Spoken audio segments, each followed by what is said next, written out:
Okay, so in task number 4, we are going to do an easy simulations of the particle decays, and we are going to find the value of half-life. So to define the half-life, so half-life is the number of time steps where the number of particles is half. Okay, so these simulations, it will base on the random number. We are using random number, so we are going to do the import the rand command from the library numpy.random. Okay, and then for the algorithm, okay, so we are going to do the things that looks very like the task tree. So we can start with copy the commands from the task tree, and we are going to modify this to be the version of the particle decays. Okay. So here, firstly, we will start from calculating. Sorry, it's not calculating. It is simulating. Yeah, we start from simulating the number of particle that decays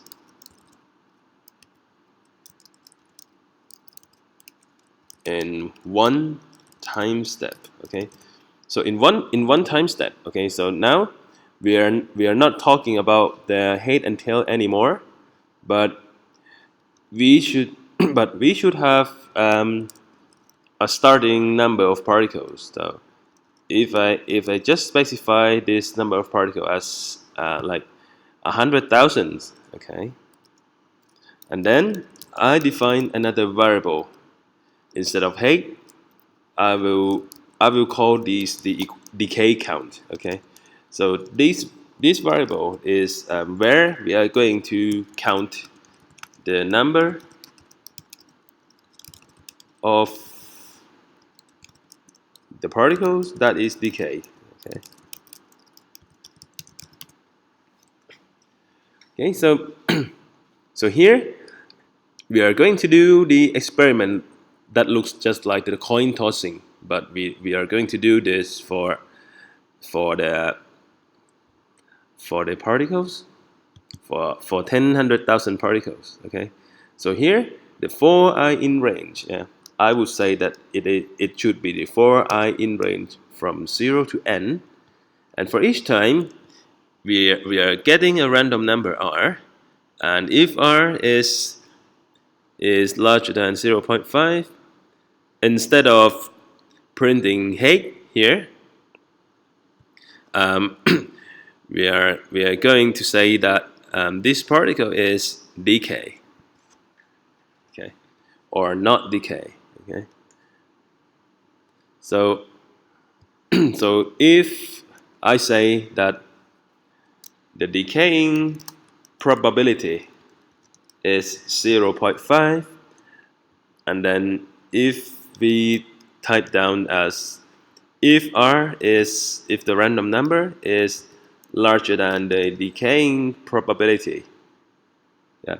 So here we will say that at this state, if this statement is true, that means your particle is not decay. Okay.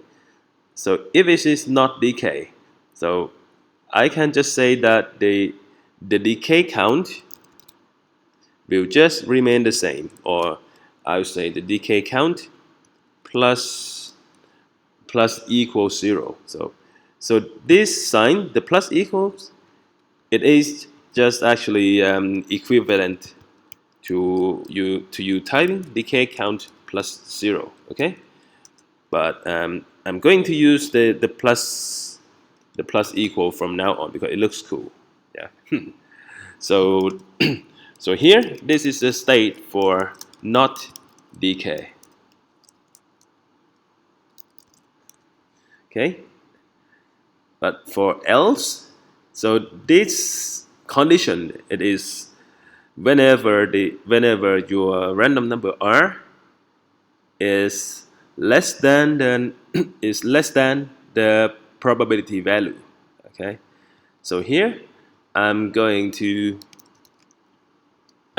tell that if this is true, the decay count will be increasing by 1.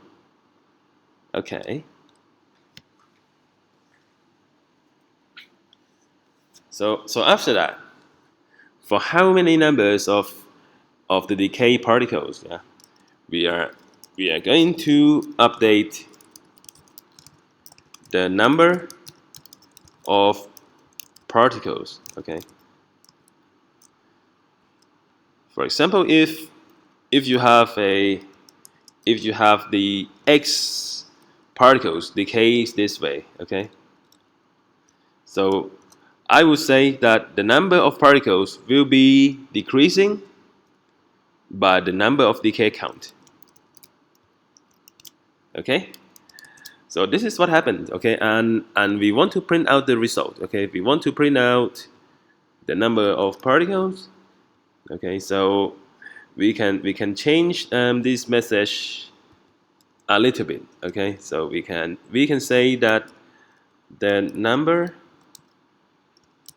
of remaining particle is, okay, this number. Okay, so now we could try running this. Okay, so here the number of remaining particle is about 50,000. Yeah. When we when we do this repeating experiment for 100,000 times, and here what is interesting here is if you change the value here at the probability. So if I decrease the probability here, and then I save and run.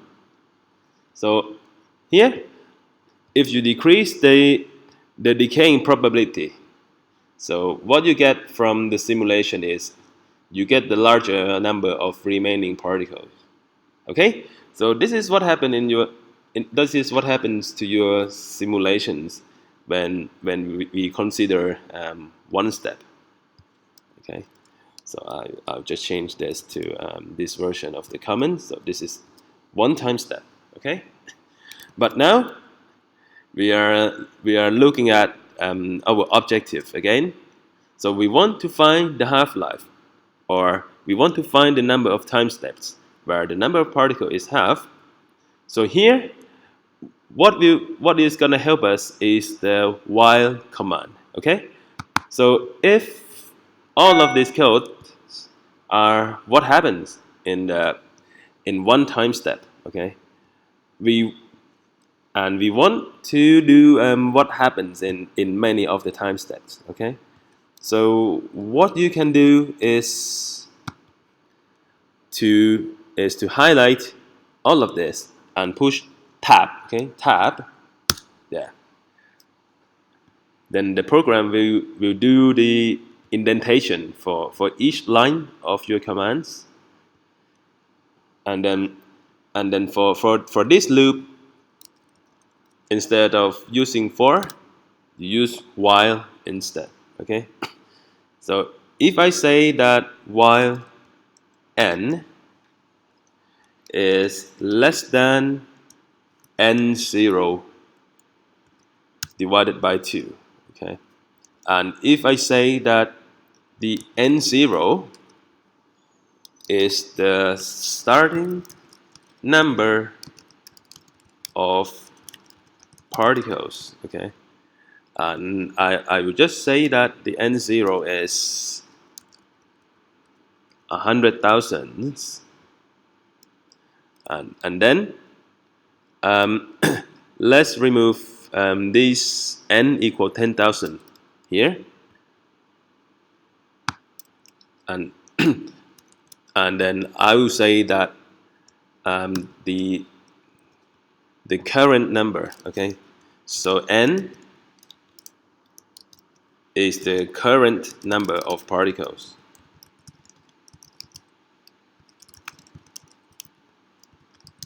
Yeah.